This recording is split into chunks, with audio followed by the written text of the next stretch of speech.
Salut à toutes et à tous et bienvenue dans cette nouvelle vidéo. Aujourd'hui, on plonge dans l'univers de Donjons & Dragons et Donjons & Dragons 2024 et on explore l'une des classes les plus agiles et mystiques du jeu, le moine. Si vous aimez les personnages rapides, capables de maîtriser les arts martiaux tout en contrôlant une énergie intérieure, le focus, ce sera probablement votre nouvelle classe favorite. Vous allez voir que dans Donjons & Dragons 2024, le moine a reçu quelques modifications intéressantes. Vous êtes prêts? C'est parti. En Donjons & Dragons 2024, le moine conserve son essence, un combattant léger et rapide qui se distingue par sa capacité à utiliser son propre corps comme une arme. Mais cette édition améliore encore ses capacités pour le rendre encore plus dynamique en jeu. Dès le niveau 1, la première grande capacité qui se distingue, ce sont les arts martiaux, comme avant. Le moine devient un expert en attaque non armée et en attaque avec les armes de moine, comme les armes courantes ou les armes de guerre légères. Précision, toutes les armes de guerre considérées comme légères sont désormais des armes de moine. Ce qui est encore plus pratique, c'est que dès ce niveau, il peut utiliser une attaque à main nue comme action bonus, qu'il ait utilisé son action pour attaquer ou pas. Petit changement qui peut avoir son importance. En plus, il remplace les dégâts habituels de ses attaques non armées ou avec les armes de moine par son dé d'arts martiaux, qui là commence à 1d6 et non plus 1d4. Et forcément, il va augmenter à fur et à mesure qu'il gagnera des niveaux. En plus de cela, il bénéficie de la défense sans armure. Tant qu'il ne porte ni armure ni bouclier, sa classe d'armure est calculée par 10 plus sa sagesse plus sa dextérité. Jusque-là, pas trop de changements, vous n'êtes pas perdu. Mais attention, au niveau 2, le moine débloque les points de focus, anciennement appelés le ki. Cette énergie intérieure lui permet d'effectuer des techniques spéciales. Et là, attention, il va y avoir quelques changements, accrochez-vous bien. Tout d'abord, la défense patiente permet de prendre l'action se désengager en action bonus, et marche sur le vent, l'action foncer, mais sans dépenser de points de focus. Ah ouais? À la manière de la ruse d'un roublard, vous avez plusieurs possibilités avec votre action bonus. Par contre, vous pouvez utiliser un point de focus pour combiner dans la même action bonus les actions se désengager et esquiver ou se désengager et foncer. Et évidemment, il y a toujours le bon vieux déluge de coups permettant 2 attaques à main nue en une seule action bonus. Pas mal, hein? Bah attendez de voir la suite, au niveau 10. Mais on est au niveau 2. Donc toujours au niveau 2, il bénéficie également d'une augmentation de sa vitesse de 3 mètres, ce qui fait de lui un combattant ultra mobile. Un autre ajout majeur à ce niveau est la capacité métabolisme étonnant. En lançant l'initiative, le moine peut régénérer ses points de focus et récupérer des points de vie égaux à son niveau de moine, plus le résultat de son dé d'arts martiaux. C'est une mécanique qui le rend vraiment encore plus résistant et durable sur le long terme. Par contre, vous ne pouvez utiliser cette aptitude qu'une fois par jour, vous vous en doutez, mais quand même, c'est super puissant. Au niveau 3, le moine débloque la déviation des attaques. Lorsqu'une attaque touche le moine, il peut utiliser une réaction pour réduire les dégâts. Mieux encore, s'il réduit les dégâts à 0, il peut rediriger l'attaque vers un autre ennemi en dépensant un point de focus, et les dégâts seront équivalents à 2 dés d'arts martiaux sur cette attaque. Très puissant là aussi. Cela rend le moine vraiment encore plus difficile à toucher, mais aussi encore plus dangereux, car il peut résister et riposter à les attaques qui devraient le blesser. Au niveau 4, le moine débloque comme avant la chute ralentie, la chute lente, qui lui permet de réduire les dégâts de chute en réaction. Et de manière très efficace en plus, car il réduit les dégâts d'un montant équivalent à 5 fois son niveau de moine. Déjà 20 points de vie au niveau 4, c'est pas mal. Ah! J'ai rien, ça va. Légère modification également au niveau 5, où le moine débloque une deuxième attaque par tour et le coup étourdissant, comme avant. Mais désormais, il est précisé que l'étourdissement dure jusqu'au début de votre prochain tour, et si votre cible parvient à résister à ce coup, sa vitesse sera tout de même réduite de moitié, et la prochaine attaque la prenant pour cible bénéficiera d'un avantage. Donc vous n'utiliserez plus des points de focus pour rien. A partir du niveau 6, vos coups portés à main nue peuvent faire des dégâts de force ou contondants, à vous de choisir. C'est très utile pour contrecarrer les résistances de certains monstres, vous vous en doutez, mais avant c'était des dégâts magiques, maintenant c'est vraiment des dégâts de force. Au niveau 7, le moine peut éviter une partie des dégâts grâce à l'évasion, ou la totalité des dégâts sur un jet de sauvegarde de dextérité. Au niveau 9, le moine développe des capacités acrobatiques avec mouvement acrobatique, lui permettant de se déplacer sur des surfaces verticales ou même sur l'eau, rendant ses déplacements extrêmement fluides et dynamiques. Le niveau 10 marque un tournant, comme je vous l'ai dit tout à l'heure, car ses points de focus sont améliorés. Enfin, pas ses points de focus, mais le focus. Vous allez renforcer les techniques utilisant le focus. Il peut désormais faire 3 attaques avec un déluge de coups, 3 attaques, gagner des points de vie temporaires en utilisant la défense patiente, ou déplacer une créature avec lui lors de la marche sur le vent. Très puissant. Il débloque également l'auto-régénération, lui permettant de se débarrasser de certaines conditions comme charmer, effrayer ou empoisonner à la fin de chaque tour. Chaque tour.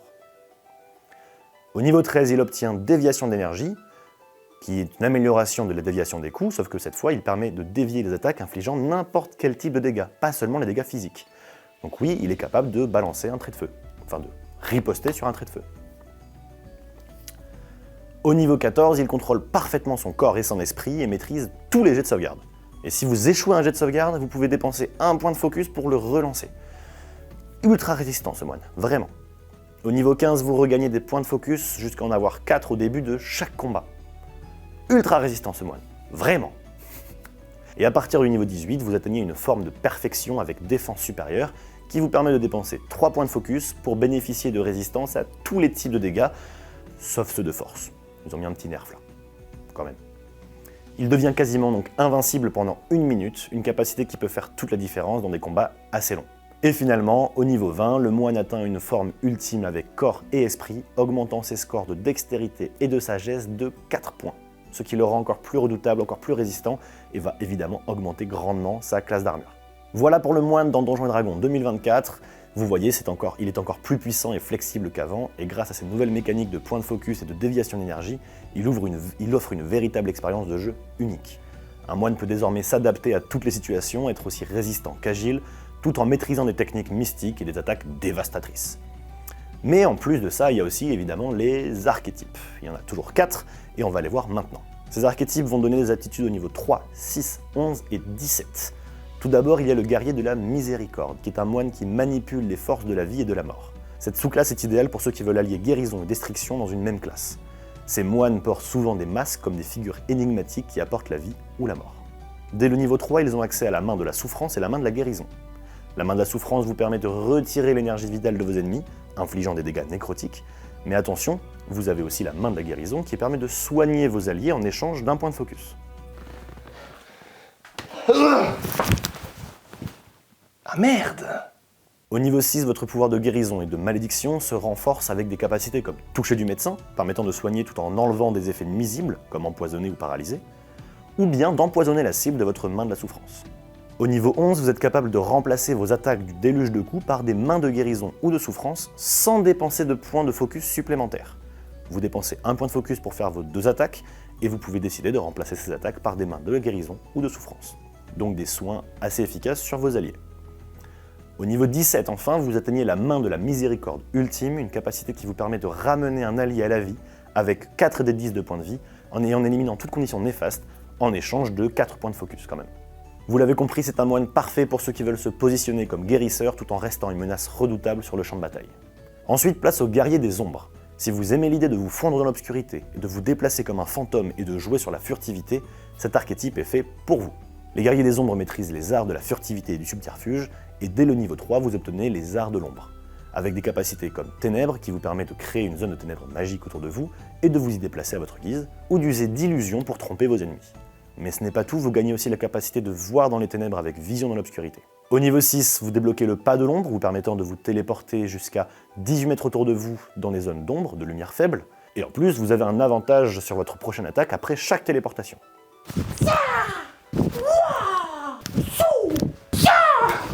Au niveau 11, vous pouvez user de votre focus pour vous téléporter même dans des zones lumineuses et effectuer une attaque dans la même action après votre apparition. C'est parfait pour surprendre vos ennemis et arriver droit devant eux. Au niveau 17, vous devenez un véritable maître de l'ombre grâce au menton des ombres qui vous rend invisible et incorporel tant que vous êtes dans une zone d'ombre. Vous pouvez même effectuer un déluge de coups sans dépenser de focus. C'est l'archétype parfait pour les joueurs qui aiment l'infiltration, la surprise et l'imprévisibilité. Ensuite, il y a le guerrier des éléments, qui est un moine qui puise sa puissance dans l'énergie des éléments. Si vous aimez l'idée de maîtriser le feu, l'eau, la terre et l'air, cet archétype est une véritable aventure. Ces moines exploitent les forces chaotiques des plans élémentaires pour renforcer leurs attaques et leur mobilité. Dès le niveau 3, vous obtenez l'harmonisation élémentaire, qui vous permet de charger vos attaques d'énergie pendant 10 minutes, que ce soit de feu, de glace, de foudre ou même de terre. Ainsi, vous obtenez une portée d'attaque à main nue de 3 mètres, projetant votre énergie. Vous pouvez aussi manipuler l'environnement avec des attaques élémentaires pour déplacer vos ennemis. Au niveau 6, vous obtenez l'explosion élémentaire, qui vous permet de libérer une explosion d'énergie élémentaire sur une zone de 6 mètres de rayon autour d'un point à 36 mètres de vous au maximum. Un bon dégât de zone pour le moine qui inflige 3D de dégâts d'arts martiaux quand même. Le niveau 11 vous permet de voler, comme beaucoup de classes, vous avez obtenu une vitesse de vol, et de nager également à votre vitesse de déplacement habituelle. lorsque vous êtes en harmonisation élémentaire évidemment. Au niveau 17, le guerrier des éléments devient encore plus puissant avec des capacités vous donnant des résistances élémentaires, vous permettant de faire des dégâts en vous déplaçant avec votre marche sur le vent, ou de faire plus de dégâts sur l'une de vos attaques. Cet archétype est parfait pour les joueurs qui veulent jouer un moine aux pouvoirs élémentaires impressionnants, capable de modifier le champ de bataille avec des attaques dévastatrices. Enfin, le dernier archétype est le guerrier de la main ouverte, que vous connaissez sûrement. C'est le maître incontesté du combat à main nue. Si vous voulez un moine axé sur les attaques physiques pures, les guerriers de la main ouverte sont les meilleurs pour cela.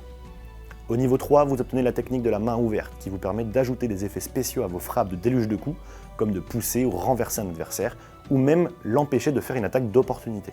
Au niveau 6, vous débloquez le corps en pleine santé, vous permettant de vous soigner instantanément en une action bonus, en fonction de vos dégâts d'arts martiaux, enfin de vos dés d'arts martiaux.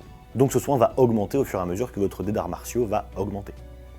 Au niveau 11, vous pouvez utiliser marche sur le vent, et donc l'action se précipiter, gratuitement, même si vous utilisez votre action bonus pour autre chose. Donc vraiment très mobile dans le combat. Et au niveau 17, vous accédez à la pomme frémissante, qui vous permet d'infliger des vibrations subtiles et mortelles à un ennemi, infligeant de dévastateurs dégâts de force si vous parvenez à le toucher, et surtout, lorsque vous décidez d'interrompre ces vibrations. T'es niveau 16, toi. Ouais. Putain, hein. Cette sous-classe est idéale pour ceux qui veulent être des maîtres du combat rapproché, capables de contrôler leurs ennemis avec des techniques de combat brutales, à main nue. Et voilà, vous avez maintenant un aperçu complet des 4 archétypes du moine dans Donjons & Dragons 2024. Que vous préfériez être un guérisseur au cœur pur, un maître des ombres, un guerrier élémentaire ou un expert des combats à main nue, chaque archétype offre une expérience unique et captivante. Alors lequel vous choisirez pour votre prochain personnage de moine? N'hésitez pas à laisser vos idées et questions en commentaire, et n'oubliez pas de liker la vidéo et de vous abonner pour ne pas manquer les présentations des prochaines classes. Merci d'avoir regardé et à très bientôt. Ciao!